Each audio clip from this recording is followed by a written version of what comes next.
Ôi kìa kìa nhìn đi. Ui chết rồi. Ôi chết rồi. Ôi chết rồi rồi. Ôi chết rồi. Ôi chết rồi mất tỉnh rồi. Chết rồi. Ôi chị bình tĩnh gì vậy? Ui chết rồi. Ui chết rồi. Ôi mẹ mất tỉnh nữa rồi. Tao người cứng nhắc này. Chết rồi người cứng nhắc rồi. Cứu đi cứu kia. Chờ lên cầm máy đi. Ra cầm máy nhanh đi. Ôi.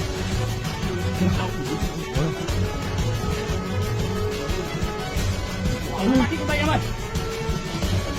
Nó là ngôi ông này ở lỗ này. Nhanh. Đây. Đầu nó cầm lỗ này. Anh còn đầu đâu? Đang thấy đầu nó cắm đầu đây. Uống nước quả phi này. Có người đang đi công không vẫn căng thẳng thôi. Nó đang đi đâu? Đâu như không sao đâu. Bình tĩnh thôi. Ủa nó vừa chậm lắm. Đây đâu. Nó mạnh lên. Kéo mạnh lên con nuôi chậm. Ôi chị cứ ra để em. Bình tĩnh. Cái là người này. Nhanh lên cô bảo. Anh đứng lên. Bình tĩnh rồi. Ôi đứng lắc người sồn mấy bộ. Em ơi. Ấn được đây. Bình tĩnh kia. Nhanh. Sao cứu đi.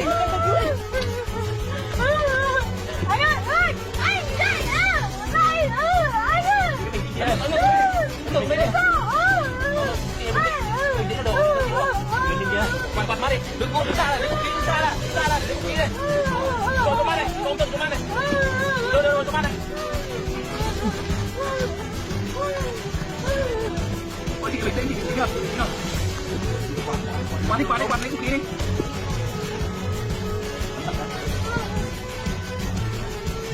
Rồi bạn là nó nín thở, nó phải thở kìa.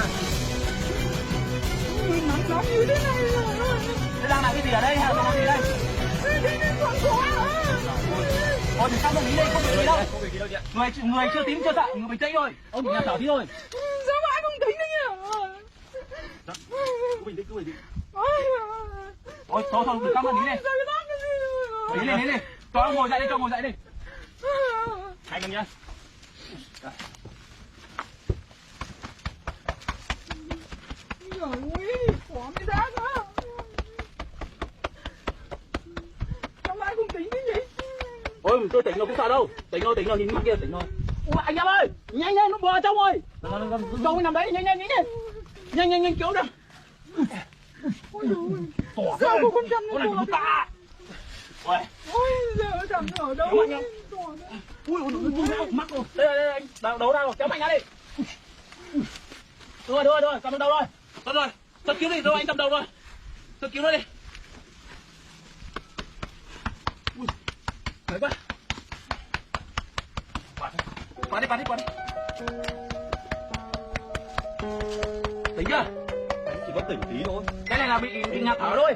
Khi hoạt động là người ấm lại. Không việc gì đâu, người nếu mà sợ nó phải tím tái không sợ. Người chắc anh này còn khỏe đấy. Yếu thì chắc là lương tuổi chắc là sẽ đòi là được luôn. Ôi mày con chú này nó gồng kiếp quá. Con này hơi tạ anh ạ. Anh giữ được không? Giữ được. Ui nặng quá. Ui nó gồng nặng quá.